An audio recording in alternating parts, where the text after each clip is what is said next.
want to raise awareness and encourage to everyone. From the government to our communities, to work together for food and nutrition security.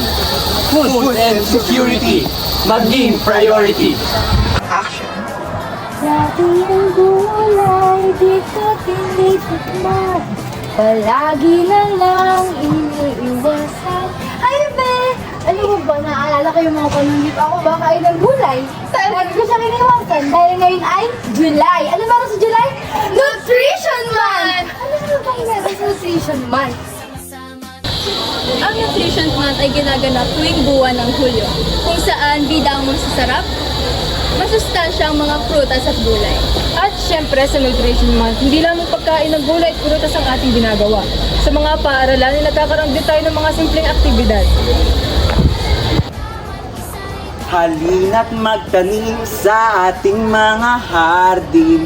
Alam niyo ba na isa sa mga paraan upang mapanatili ang food at nutrition security ay sa pagtatanim ng iba't ibang klaseng gulay sa ating hardin?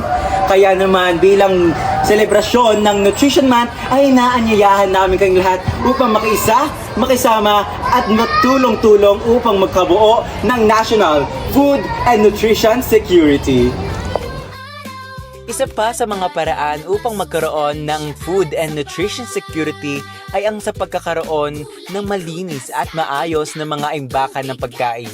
Nariyan ang mga kantin, factories at marami pang imbakan ng produkto na ating kinakain sa araw-araw. Oh, nandiyan pala kayo. Ngayon, papakita ko naman sa inyo ang aming school kitchen. So, every year, ini-improve ko. Kita niyo naman, hindi mo kaya. Laging pinapanatili ng bawat teacher ang kalinisan nito para sa pagkain ng mga bata. Kaya mo? Wow! Very good!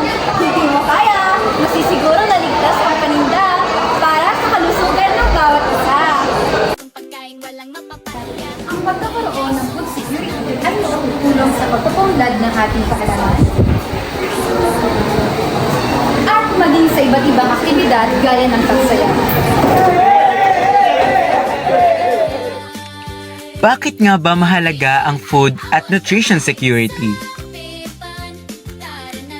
Sa pamamagitan nito, matutulungan tayo upang magkaroon ng malakas at malusog na pangangatawan, mapapataas ang antas ng produktibidad, at syempre, matutulungan tayo sa ating mga talento at iba't ibang larangan. Maiiwasan rin natin ang iba't ibang sakit tulad ng malnutrisyon at kakulangan sa enerhiya para sa araw-araw.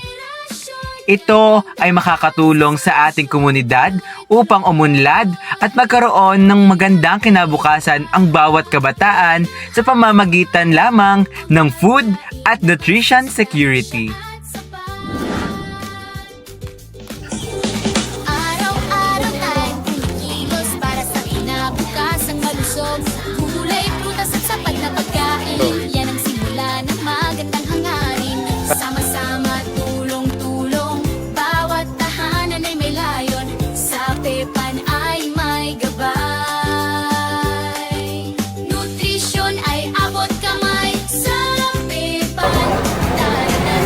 Raise our pasture sa pipan, sama-sama sa nutrisyon sapat para sa lahat.